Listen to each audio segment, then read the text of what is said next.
Bonjour les élèves de la première année sciences maths et première année sciences X. Dans cette séance, on va faire la deuxième partie du cours qui concerne le travail et la puissance d'une force. On est arrêté dans le petit 2, travail d'une force constante exercée sur un corps solide en translation. Voilà, on considère un corps solide qui est en translation. Donc, on a ce wagon-là qui est en translation et on va calculer le travail de la force F qui est constante au cours de ce déplacement. Donc, pour cela, on a un trajet qui est curviligne. Or, on a donné la définition d'un travail dans le cas où on a un trajet qui est rectiligne. Donc, je découpe ce trajet qui est curviligne en des petits trajets qui sont rectilignes et je parle de travail élémentaire. Voilà, donc on considère un solide en mouvement de translation curviligne. La trajectoire du point d'application de la force est curviligne. On divise la trajectoire en morceaux de rang LI, infiniment petits, tels qu'on peut les assimiler au segment. Au segment A1, A1, A2 et ainsi de suite. Et on appelle ces déplacements des déplacements qui sont élémentaires. Voilà donc notion du travail élémentaire. Donc on appelle travail élémentaire, on le note des rangs WI. On appelle travail élémentaire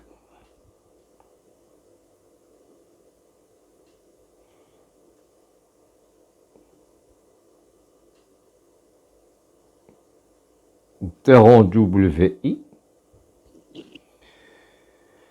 Le travail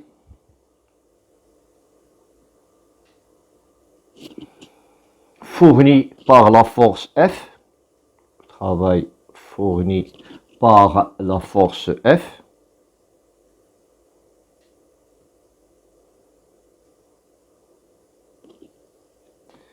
au cours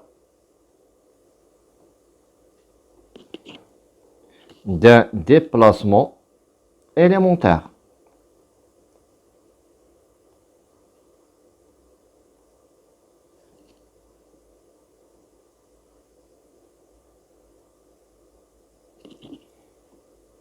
Dont le vecteur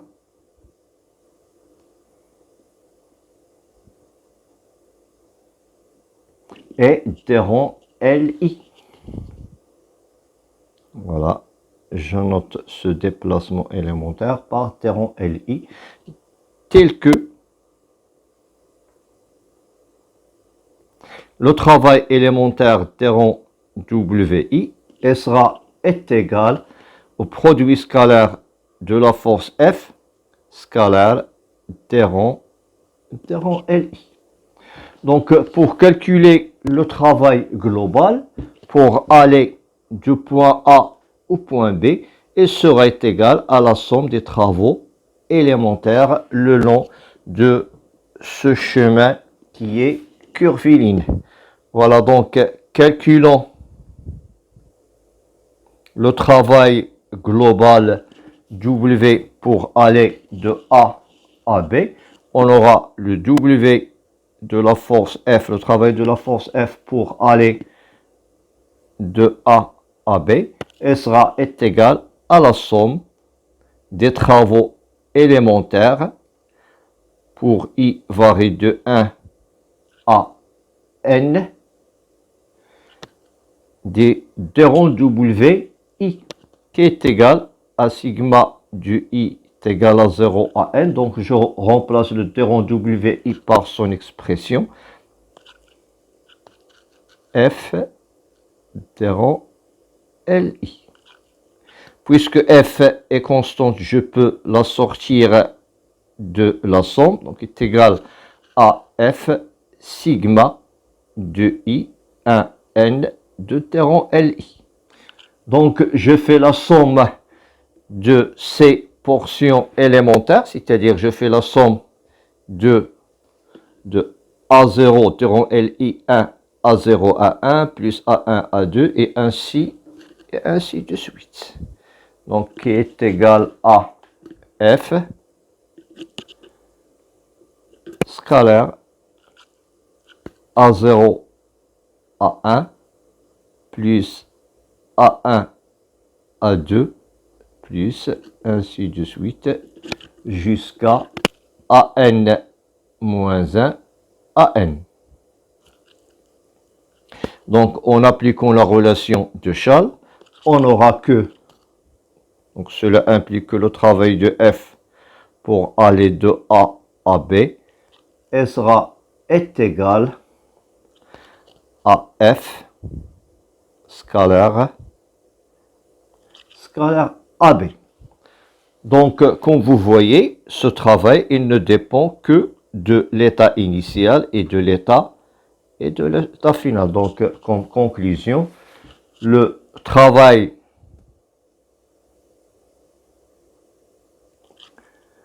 d'une force constante,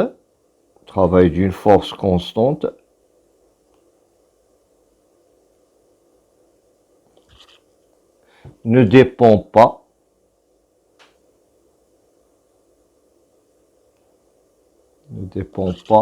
du chemin suivi, du chemin réellement suivi, mais uniquement, il dépend uniquement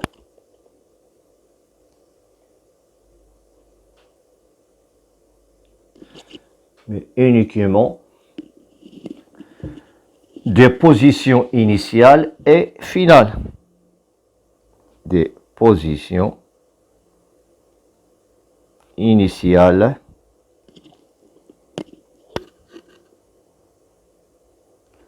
et finales. Après, on passera au travail du poids d'un corps, qui est une force qui est constante lors de son déplacement le long d'une trajectoire curviligne de A vers B. Donc, on considère un corps solide dans une chute libre. Le centre de gravité du corps passe par le point A à un point B en décrivant une trajectoire curviligne. Lorsque ce déplacement ne dépasse pas quelques kilomètres, le poids d'un corps peut être considéré comme une force constante. Cette force est appliquée au centre G du corps solide. Nous allons vu que le travail d'une force ne dépend que de la position initiale et de la position finale. Donc, le travail du poids P effectué lors de ce déplacement, je veux démontrer son expression. Donc, le travail du poids P pour aller de A à B est égal au produit scalaire P scalaire AB, puisque P est une force qui est constante et on a démontré que le travail d'une force constante lors de son déplacement selon un chemin qui est curviligne, il ne dépend que de l'état initial et l'état final. Donc, pour P dont la base ROIG, or OIGK, on a P a pour composante PX, PY et PZ. PX, il représente la projection du poids P selon l'axe des X. Donc, comme vous voyez, on a P, on a l'axe des X, il est perpendiculaire, donc Px est égal à 0. De même, la projection de P selon l'axe des Y est égale à 0, car P est perpendiculaire au plan X, O, Y. Pour la projection de P selon l'axe OZ est égal à moins P, qui est égal à moins M fois G. De même, je donne les composantes dans la même base OIGK. Donc, AB est égal à XB moins XA, YB moins YA et ZB moins ZA. Donc, cela implique que le travail de P pour aller de A à B sera égal à 0, 0 moins mg, les composantes du P, scalaire, les composantes du vecteur déplacement AB, xb moins xa, yb moins ya, zb moins za. Donc, il sera égal à 0, 0 fois xb moins xa, plus 0 fois yb moins ya, moins mg en facteur de zb moins za. Donc, cette valeur est égale à 0. Donc, le travail de P pour aller de A à B serait égal à moins mg zb moins za, c'est-à-dire est égal à moins mg delta z. Donc c'est ça l'expression du travail lors du déplacement d'un point A vers un point B. Comme vous voyez, le travail il ne dépend que des altitudes du point A et du point B. Donc, conclusion, le travail du poids, comme vous voyez, ne dépend que de la dénivellation, c'est-à-dire la différence d'altitude ZA et ZB. Donc, comme conclusion, le travail du poids d'un corps solide ne dépend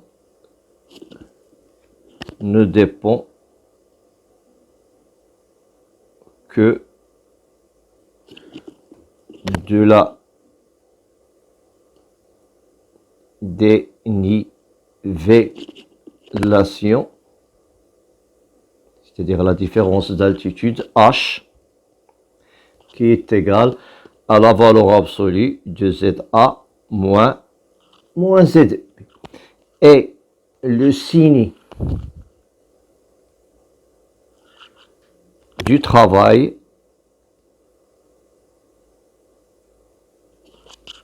du poids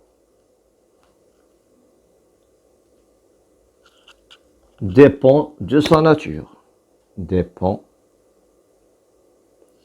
de sa nature, c'est-à-dire ça peut être un travail moteur ou bien un travail résistant, c'est-à-dire de sa nature moteur ou résistant.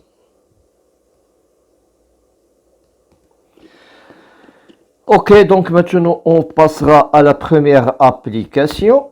Donc on a une boule de masse M est accrochée à un fil inextensible de masse négligeable et de longueur L.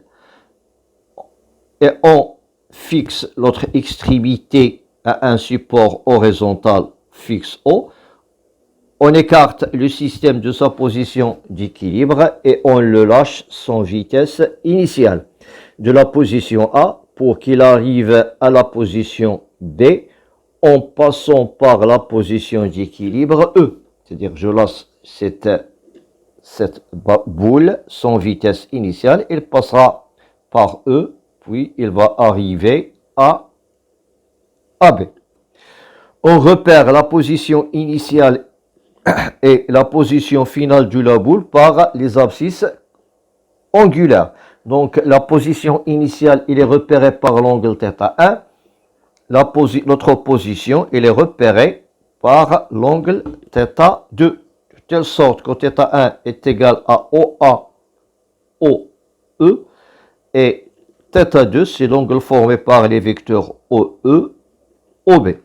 Donc pour la première question, déterminer l'expression du travail du poids de la boule lorsqu'elle passe premièrement de A à E, puis de E à B, puis de A à B. Donc je détermine tout d'abord le travail lors de déplacement du poids, lors de son déplacement du point A vers le point E. Donc pour la première question, déterminons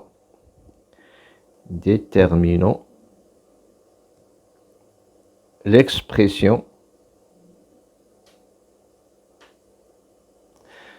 de WP lorsque se déplace du point A vers le point E, de A vers E. Donc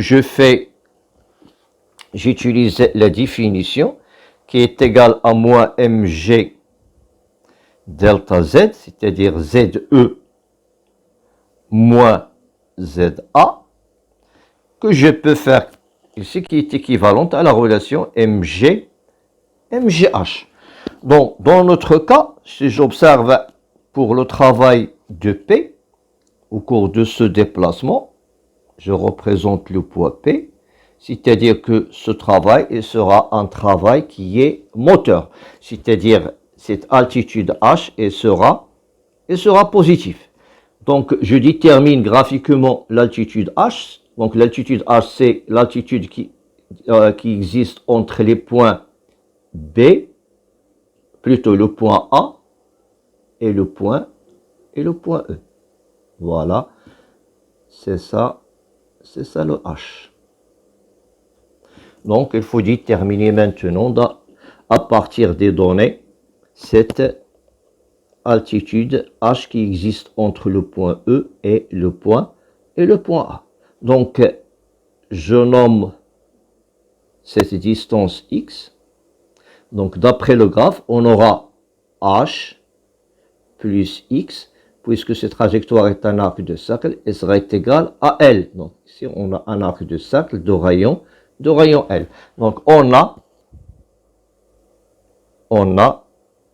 X plus H est égal à petit l. Or, l'inconnu que j'ai, c'est H. Donc, cela implique que H est égal à L moins X. Donc, déterminons d'abord X. Donc, pour la détermination de X, je travaille avec ce triangle rectangle. Cela. Avec ce triangle rectangle. Donc, pour la détermination de X, je fais cosinus θ1 et sera égal au côté adjacent qui est égal à X sur l'hypoténuse qui est égal à L. C'est-à-dire que X sera égal à L cosinus θ1.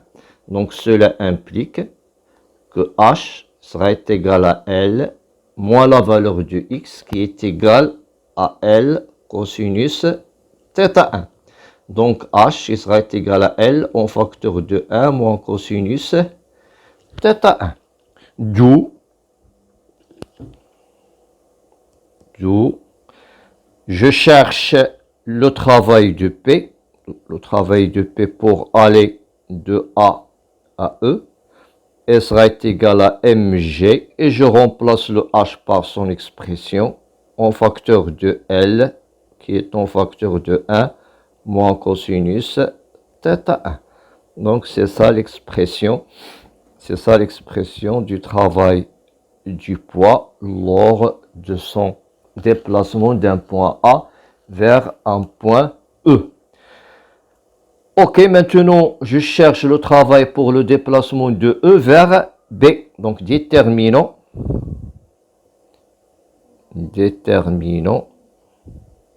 l'expression de W de P lorsque le point d'application de P se déplace de E vers B. Donc, dans notre cas, comme vous voyez, le corps elle monte, c'est-à-dire que le travail sera un travail qui est résistant. Parce que le sens de P est opposé au sens de déplacement. Donc ce travail-là est égal toujours à moins mg ZB moins ZE, qui est égal à moins mgh. Donc je détermine h', plutôt je l'appelle h'.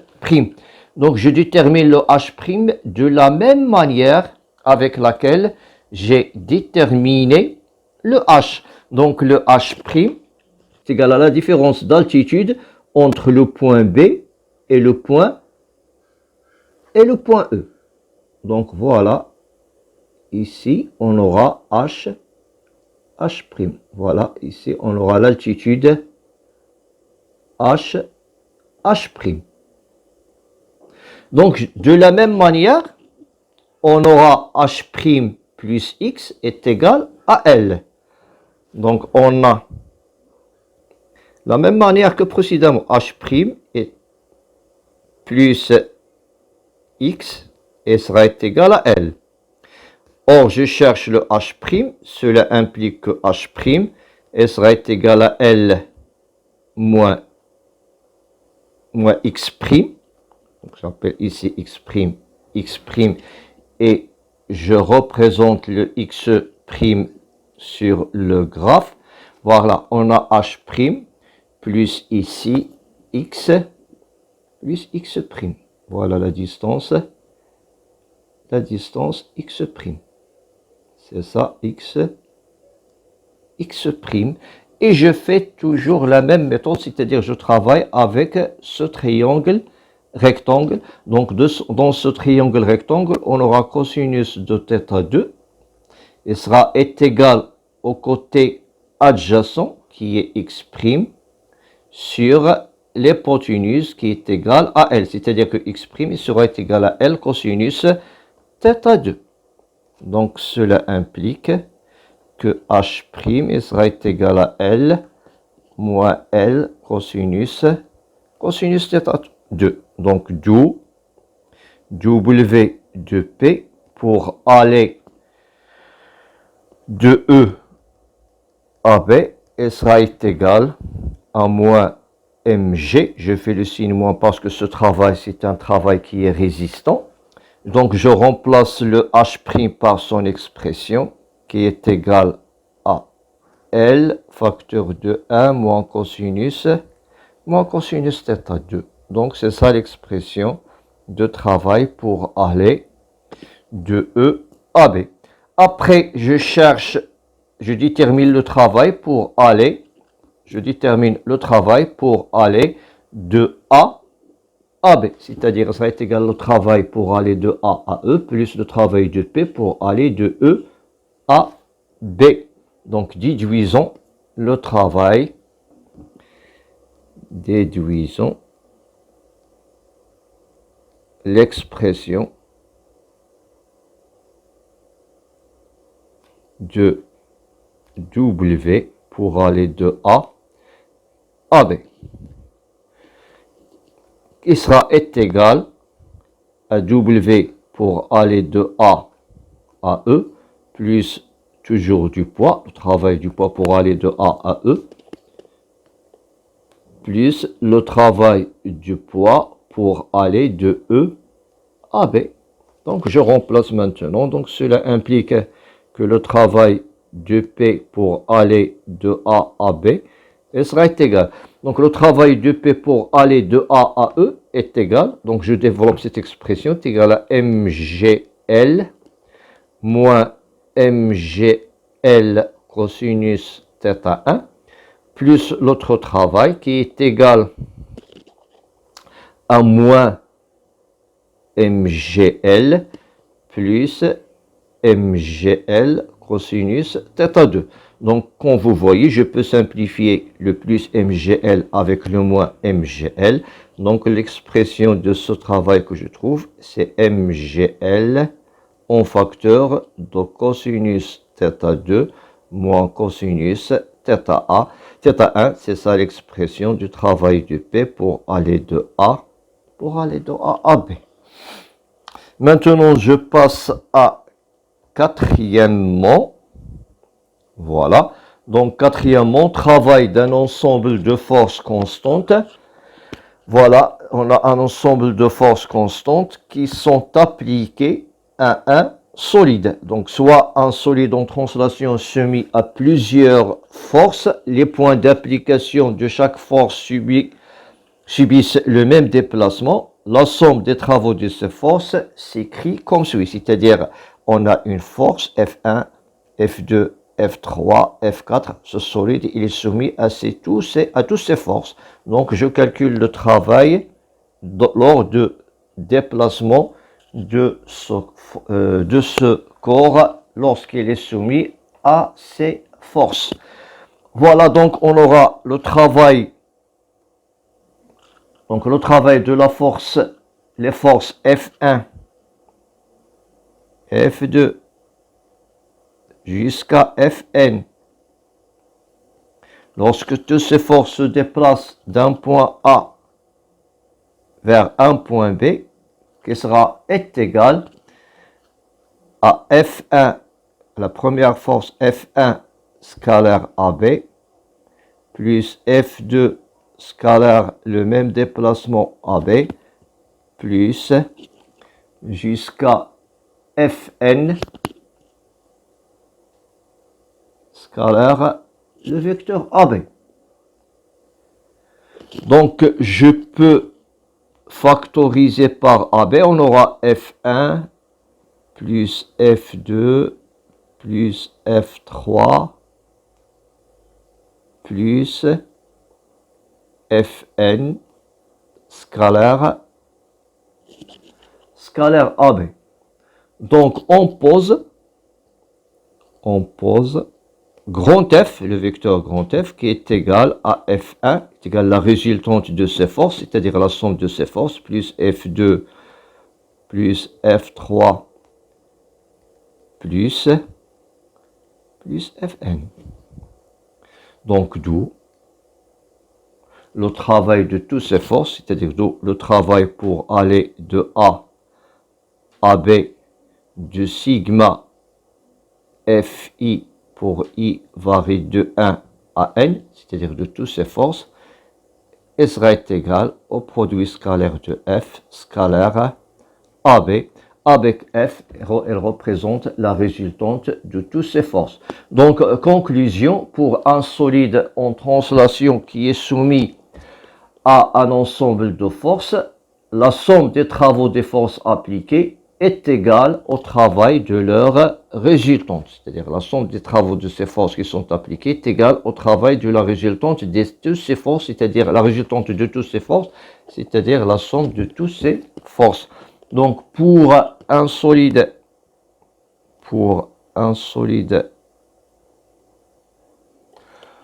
en translation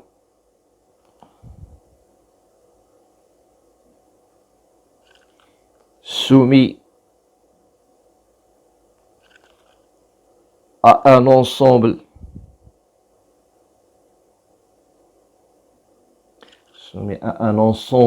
de forces, la somme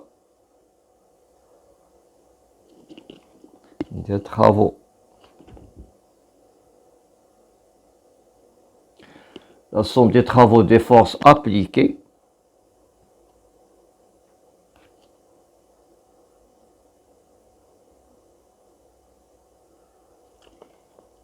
est égale au travail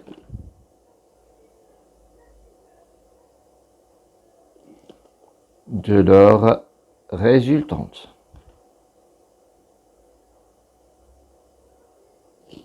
Est égal au travail de leur résultante. Ok, maintenant on passera à petite 5, travail d'une force de moment constant exercée sur un solide en rotation autour d'un axe fixe, moment d'une force par rapport à un axe de rotation fixe. Donc l'expression du moment d'une force F par rapport à un axe de rotation delta perpendiculaire à sa direction, elle est donnée par la relation le moment par rapport à delta de la force F, ça c'est un rappel, cette relation vous avez déjà vu l'année dernière, est égale à plus ou moins l'intensité de F fois petite d. Donc F c'est l'intensité de la force en newton, petite d c'est la distance qui sépare la ligne d'action de la force et l'axe de rotation. Cette distance, elle doit être perpendiculaire à l'axe de rotation et à la ligne d'action de la force. Voilà, on choisit un sens arbitraire positif. Voilà, on a dans ce cas-là, on a deux exemples. Donc, on a cette force F et je veux trouver son moment par rapport à un axe delta qui est perpendiculaire au point O. Donc, le moment de cette force, je vois, voilà le sens positif. C'est ça le sens positif.